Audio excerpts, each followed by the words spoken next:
family. They know y'all, but they're not gonna be disrespectful like they want it. Even with basketball. Damn, I can't about no basketball, bro. You just play basketball. You just saw me play basketball. Y'all niggas just in the gym. Play like that, bro. Don't play like that, bro. Hey, let go. I ain't finna sit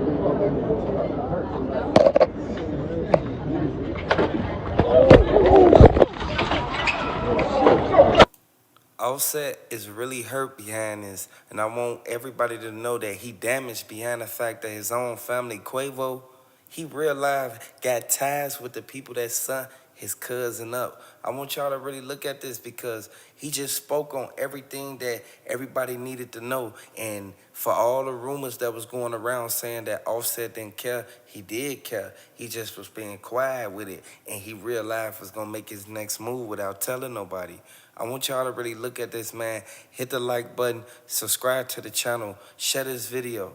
Was on the radar. She was a target anyway because she was the one that recorded the video. Hey, I want y'all to really pay attention to what's going on, man. Listen to what his uncle said, man. That's sad. Anything. I think they probably got something to do. I think they got something to do with the daddy, man. That power got down there, man. Yeah, it got to, man, because why his sons ain't being booked and it was their private party. Right. I mean, it ain't been no focus on them at all. And there wasn't no focus on them, man, in the Duke the Jeweler thing either, man. No. He came out and exposed all of it. He said that that's why he came there and then left early. He said that Jazz Prince was still there. Even when takeoff situation happened, he said Jazz Prince was the one driving, so Jazz Prince was instantly, he saw what happened, he got right up out of sight and went and hopped in the driver's seat so he can wait for everybody to come down. And they said Quavo rolled back with Jazz Prince. What? Yeah, Quavo, if he came with Jazz Prince them, he had no way home. That's crazy, man. No, man, because he had, but Jazz wasn't there. Yeah. Jazz claimed that he was woken up with the phone call. He was at home sleep. That's what his text said, man. No, you gotta understand one thing. The truth came out now. They already said that Jazz Prince was the one who took Offset there. Well, Quavo, whatever. Hey, look, he took Quavo there. He didn't go home and go to sleep that quick, knowing that Takeoff got sent up a little while later. They were still celebrating their daddy birthday. I'm gonna break it to you. I'm gonna break it down to you and see if this makes sense. Jazz Prince knew that in that other truck that Takeoff was in, it was no more room because Amigo Bands and all the rest of them was in there. It was no more room in that other truck for Quavo or nobody else to fit in there. So Quavo rode with Jazz Prince. Jay Prince Jr. was in the passenger seat of the black truck. Next thing you know, after all this happened, Jazz Prince, he drove Quavo so that he can be able to get to the airport. Quavo and Migo Bands got on a plane by themselves, man. People not saying this. And that out of there the same night? No, not the same night. They ain't get up out of there the same night. No. Boy, hey, you know they got them private jets, man. These multi-millionaires, they not catching no regular flight, man. Hey, man, how much was the boys worth, man? Man, them boys was worth 200-300 M's, man. A total, a piece, or? No, like all together. So separately, it's like 100 M's a piece, 150 at the most. Damn. That's crazy, man. Yeah. And they ride around with no security, man. No security. That's the most saddest thing I ever heard. And I don't understand how these people got all this money but can't seem to do one important thing. have security when they go somewhere, and then they be having on all that jewelry. Yeah. Look at old PB Rock, man. PB, man. I mean, man, I don't know what he was on, man. Yeah, they be thinking it's sweet, and once they get, say for instance, they get around their females or they get around their homies, but the homies ain't security, and the female ain't gonna do nothing but call the police after everything go down. So it's like people get around and get comfortable, man. Yeah.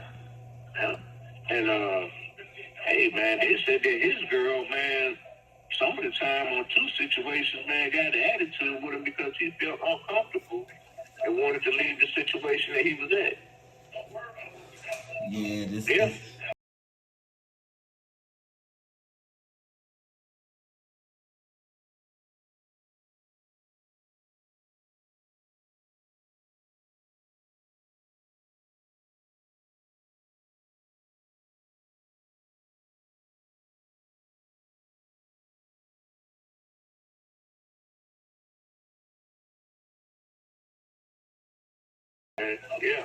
Yeah. But hey, man, it's been rapping to you, man. I'm gonna call you back. I'm trying to catch on you live, man. Man, I appreciate you, man. I'm gonna go live in a couple days or something. Okay, man. Hey, man, I'm gonna try to hit you up, man. You got my number. Hit me. Okay, I sure will, man. Peace. Peace, man. And I sat back and watched the Duke the Jeweler situation. Everybody jumped on Boosie, man. Yeah. Everybody swore the damn Boosie had something to do with it, man. Yeah, and Boosie just sitting back. Yeah, I mean, Boosie said he ain't had nothing to do with it, man. He said it's all gonna come out, man, and it did. He didn't comment on it. He ain't commented on it. See? And they linking everything to Jay Prince. Everything. Oh, yes. They said that the FBI looking for him. I think you said that, man. But hell, what the hell is it? No, they doing an indictment. It was a 45-page indictment that they got.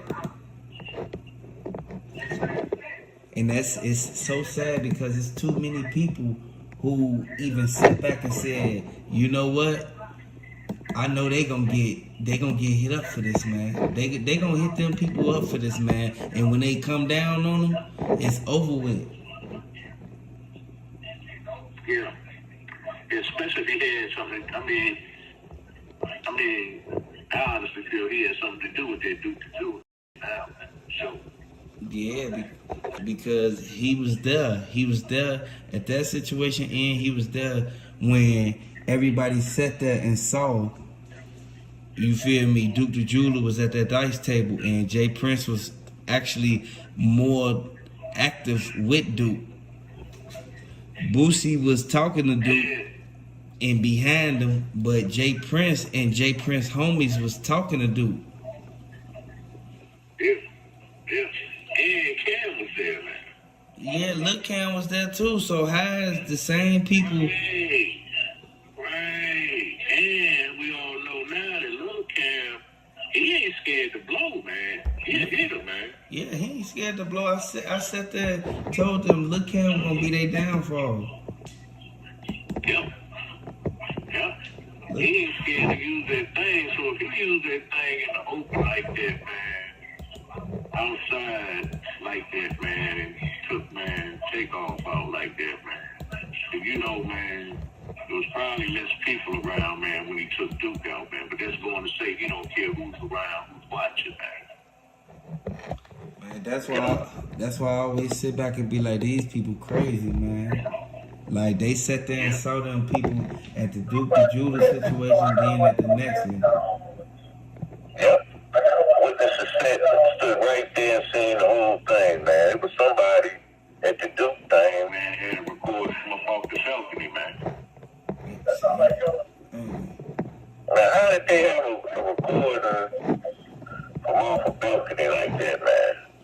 Yeah, see. And Duke was laying right there in the street, man, with the police right there. Yeah, and all I kept saying was, it was right there, and these people sitting there saying that Duke wasn't set up.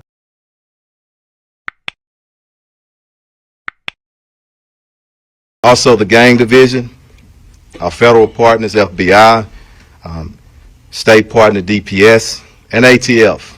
Everybody took a role in this investigation.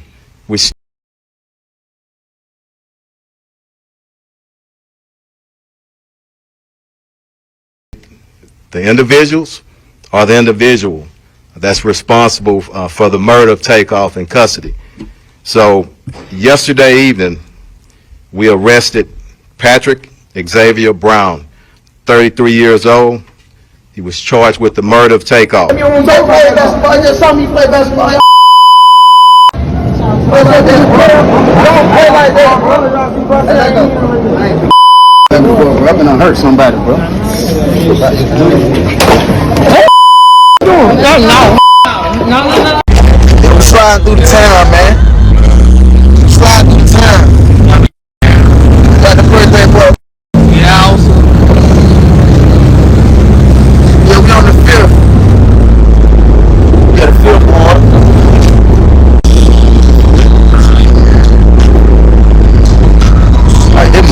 I got one for you now.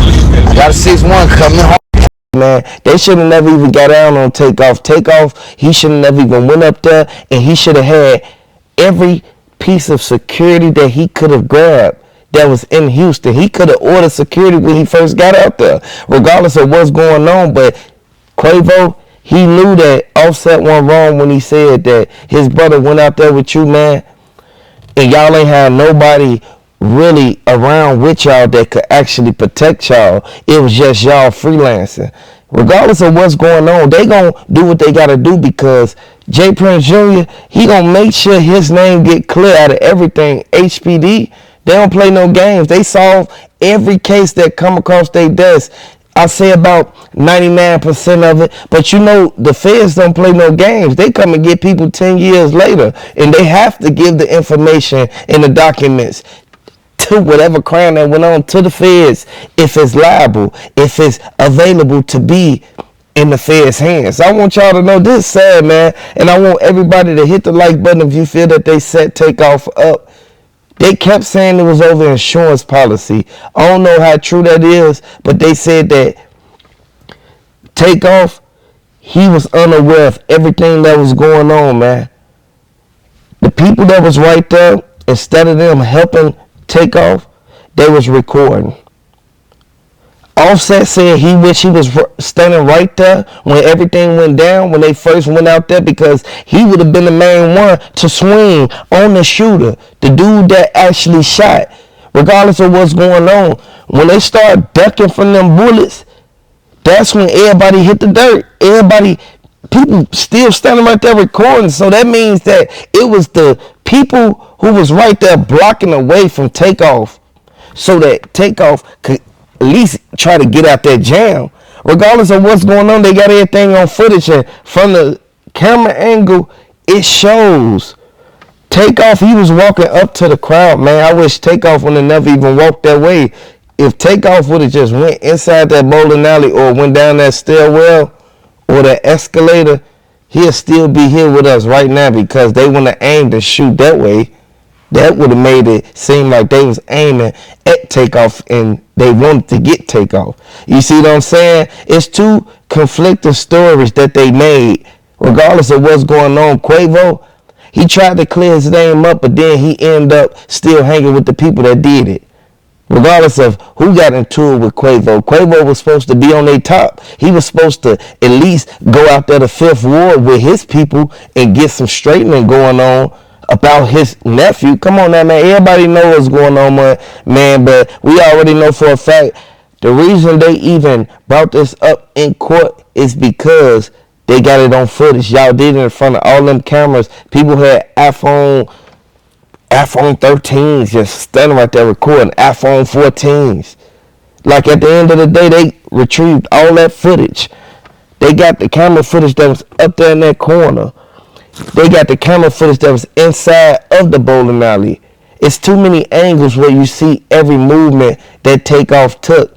Takeoff, he'll still be here with us right now if he would have never trusted Quavo. And this is why I say you can't trust everybody. Everybody ain't gonna be there in your corner, but from what the feds is saying, the feds ain't playing no games. They looking at it as if it was a setup.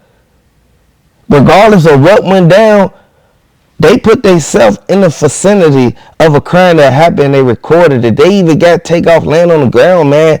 That's something that nobody wanted to see. At the end of the day, Takeoff was watching them shoot dice. After they got done shooting dice, Quavo got into it with the dude. They was talking about some basketball. Ain't no basketball worth your family member life. Like, at the end of the day, you shouldn't have never even been arguing with people that you barely even know. You don't live out there. You don't hang with them every day, so you don't know how mad they'll get or how quick they'll be to try to go from 0 to 100. At the end of the day, you from the streets. You know how they get out, man. You already know they was strapped, man. You saw that gun right there in that car, that drop top slab, man. They said that Jazz Prince was the one that dropped him off. And while they was in the car, Quavo, he picked it up, put his fingerprints all over it. Like, come on now, man. You should have never even involved yourself with this type of stuff. You a rapper, man. You should have never even been in this type of lifestyle, man. But you want to shoot dice and do all this, man. Your family member lost his life, and just imagine how your sister feeling, man. She feels some type of way, man. Takeoff life was in Quavo's hands, and look what ended up happening. I want everybody to know, man, if you're a fan of Takeoff, hit that like button, subscribe to the channel, man. Let me know if you feel that J. Prince Jr. and them, they set up Takeoff. Everybody in Atlanta, they keep on saying, Quavo, he was supposed to be right there in their face. After everything went down, he was supposed to have been right there. He's supposed to chase somebody, at least get somebody so they could give him some type of information so that he can be able to get some type of closure from what's going on. Because from the looks of the video, it looked like Quavo, he was unaware of everything that was going on, man. You ain't know that they was finna pull this on y'all, man. At the end of the day, you was riding in the car with the dudes who had the weapon. Man, y'all don't know them people, man. Don't be going to these places and you really don't even know your surroundings, man. Hit the like button, subscribe to the channel if you're a fan of Takeoff. I spoke to Takeoff's mother early this morning, and my prayers, and I ask that all our prayers continue to go out to her and his entire family, his close friends, the city of Atlanta, and all of Takeoff's fans around the world. We lost a good man, and I didn't have the pleasure of meeting him. But everybody, the hundreds of people that I talked to, spoke on what a great individual he was. I want to thank them, the family, and everybody else for patience, allowing us to work through the evidence and the facts, which is most important. I also want to thank our investigators. Here today, Sergeant Michael Barrow, Lieutenant Barnes, Investigator Ross Watson, and also from the DA's office, Ruben Perez and Matt Gilliam.